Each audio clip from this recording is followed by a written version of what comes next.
Eh bien bonjour, ici Serge d'Oregon Classics, venu vous présenter aujourd'hui une Plymouth Fury VIP de 1968.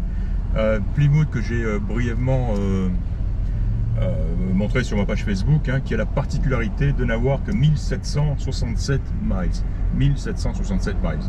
Et pourquoi? Eh bien parce que voilà, comme je l'ai expliqué, un concessionnaire local dans la région de Portland avait offert cette voiture à un lycée technique local. Et elle a servi un petit peu d'apprentissage. Ça permet aux élèves de mettre vraiment les mains sur le moteur, j'imagine, ou enfin bref. La carrosserie aussi, parce qu'ils ont fait la peinture de la couleur d'origine. Donc voilà, on va y revenir plus tard, mais bref, ça explique le faible kilométrage. Alors évidemment, tout ce que je vois, tout ce que je touche est comme neuf. Voilà, elle est peut-être à peine peut-être un petit peu poussiéreuse, et encore, dans l'intérieur, nickel, il est immaculé, mais on peut trouver un petit peu de poussière un petit peu sur les ouvertures de porte, le compartiment moteur, etc. C'est tout simplement parce qu'ici, ils n'y ont pas touché du tout. Donc, avec je ne devrais même pas en parler, mais avec un simple chiffon doux, déjà la voiture aurait déjà un tout autre aspect pour commencer. Donc, enfin voilà, bref. Tout est neuf et tout fonctionne, à part la montre. Je viens de voir que la montre ne fonctionnait pas, bizarrement. Mais voilà. Les clignotants aussi, ils fonctionnent extérieurement. Les petits voyants verts à l'intérieur ne fonctionnent pas.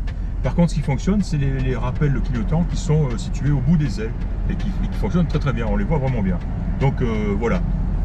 Est-ce que c'est voulu? Je pense pas honnêtement. Mais toujours est-il que ces deux petits, ils sont bien sympas d'ailleurs, bien visibles, bien appréciables. La température d'eau chaude n'a pas encore décollé. Jauge d'essence fonctionne. On a une jauge alternateur. Voilà, essuie-glace fonctionne. Le lave-glace fonctionne. Chauffage, désembuage, ventilation fonctionne. Et voilà, les feux, j'en ai parlé. On a un frein de parking aussi qui fonctionne avec un voyant frein sur le tableau de bord. Et le klaxon, est-ce que j'en ai parlé? Et il fonctionne. Voilà, tiens, la petite fenêtre d'ouverture du déflecteur, super. Voilà, alors évidemment, tout ce qu'on voit est nickel, c'est neuf. Les joints, les feutrines, les lâches-vitres, les manivelles, le volant, le cuir, l'intérieur est sublime, il est en parfait état. Je pense que les élèves devaient être probablement interdits de s'y asseoir parce que l'intérieur est comme neuf. Il est super beau. En plus, le petit sigle ici, avec le mot VIP à l'intérieur, la grande classe. Voilà, bon, on va arrêter de tchatcher et on va partir pour un petit bout de conduite. Elle a démarré impeccablement, à froid, au premier essai, sans action sur l'accélérateur. Parce que oui, c'est un petit peu la question d'ailleurs que j'ai vue dans les commentaires et que je me suis bien sûr posé. Une voiture avec 1700 miles de cet âge-là, de 50 ans, est-ce que c'est vraiment bon finalement qu'elle n'ait pas tourné pendant tout ce temps-là? Mais il faut imaginer que c'est une voiture quand même qui a été, elle était entre les mains d'un professeur de mécanique et j'imagine qu'il a fait le nécessaire justement, au moins pour la faire tourner régulièrement et pour l'entretenir. C'est pas une voiture qui est restée dans un rôle d'exposition pendant 50 ans, pas du tout. Elle était entre les mains d'un mécanicien expert. Donc voilà, donc apparemment pas du tout un problème, au contraire. En tout cas, premières impressions de conduite très bien.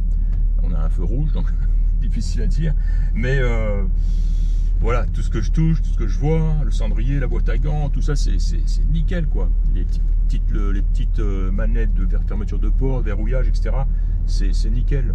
Pare-soleil, impeccable. Bon, puis c'est une Plymouth quand même, donc c'est pas la voiture, c'est pas du bas de gamme.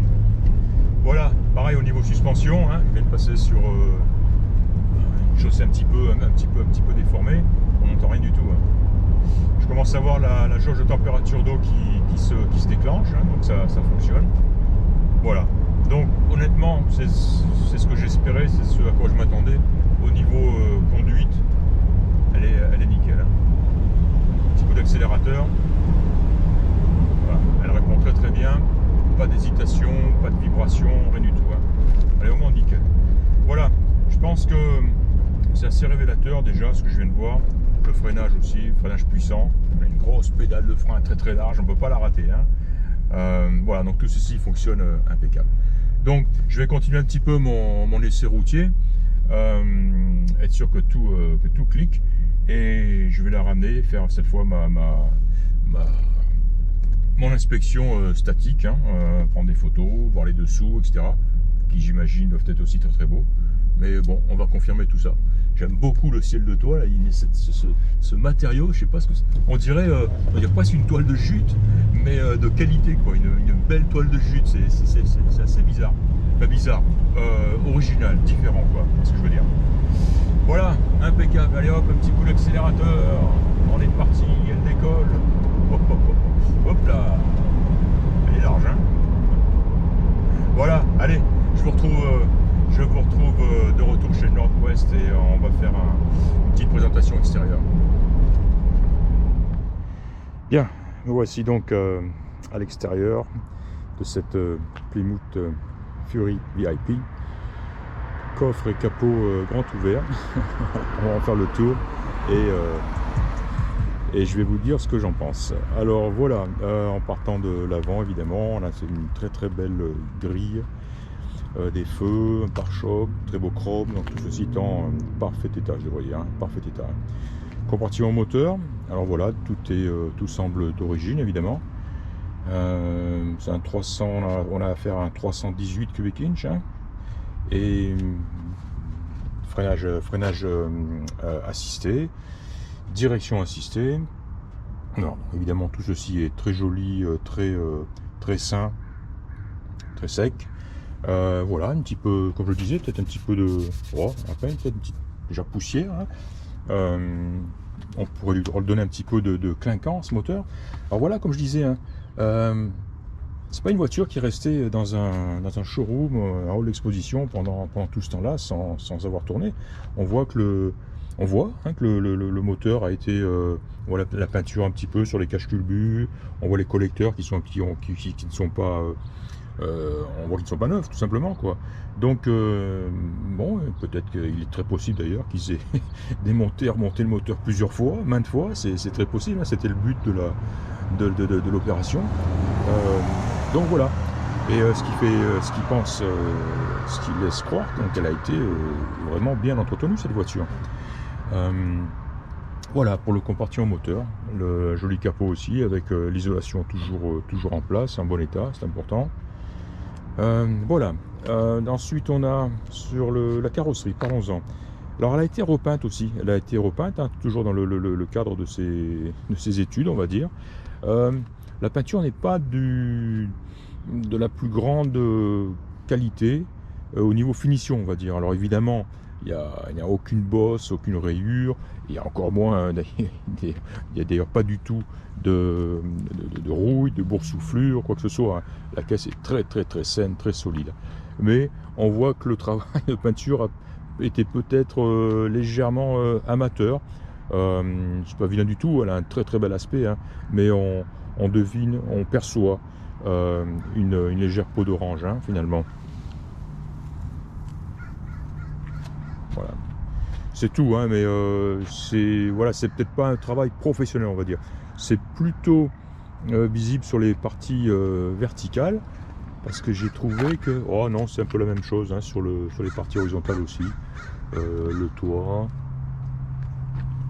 tout petit défaut ici, petit éclat ici. Le capot est joli. Bref, voilà. Le pare-brise maintenant, grand pare-brise, il est en très bon état. Qu'est-ce que je vois ici? Rien, une petite tache d'eau. Donc il est en parfait état, ce pare-brise. Les glaces aussi. Alors évidemment, tout l'habillage, hein, le castillage, les chromes, les emblèmes et tout. C'est magnifiques enjoliveurs. Ah, ils sont magnifiques. Hein. C'est des enjoliveurs. Oui, oui. Ah, c'est de l'enjoliveur, mais c'est du lourd. Hein. C'est incroyable, ça. Non, c'est pas possible, j'arrive pas à voir. Bah si, forcément, quoi. Si. Ouais, c'est un gros enjoliveur, il est magnifique. Plymouth quoi? Division, d'accord.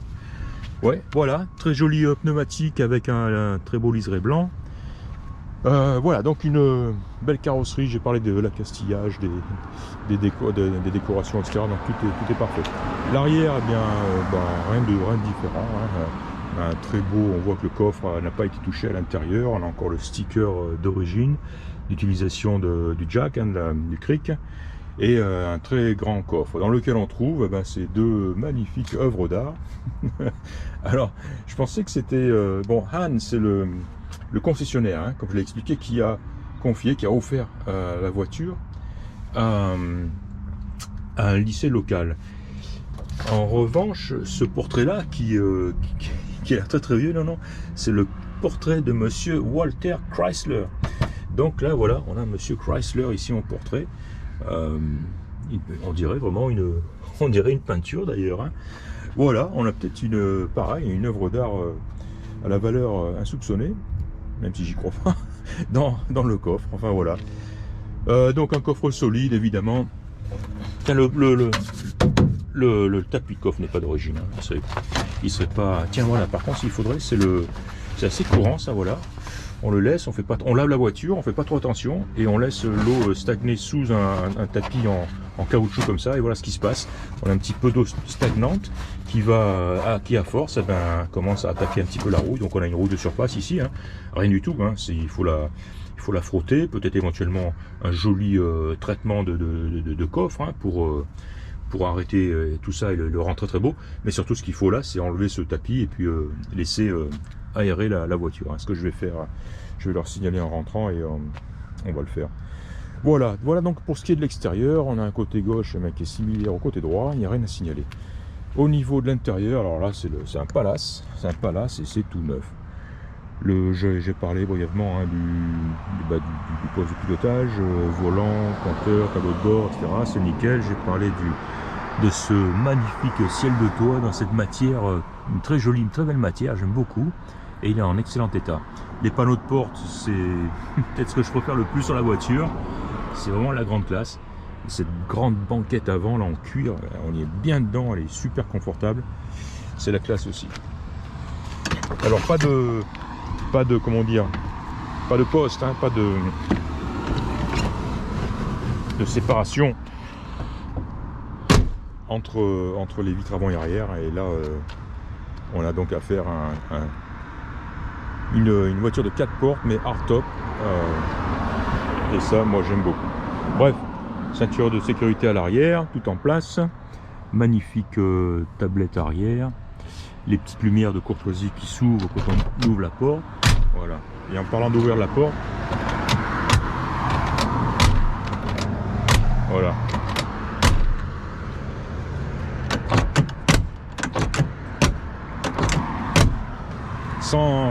Sans effort. Hein. Voilà, évidemment, tout ce qui est, on les voit ici, les feutrines, lèche-vitres, etc. sont en très bon état. Système de verrouillage qui claque bien. Voilà, hein.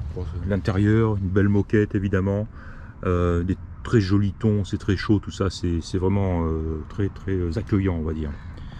Joli volant. Et bien voilà, je pense avoir fait le tour de la question. Je vais la ramener chez Northwest. Il y a une plaque VIN dont je vais prendre une photo aussi, c'est important. Je vais la ramener chez Northwest et puis je vais faire ma série de photos habituelle. Mais jusqu'à présent, tout ceci se présente très bien. Voilà, c'était donc Serge. J'espère que vous aurez apprécié cette présentation et je vous dis à très bientôt. Au revoir.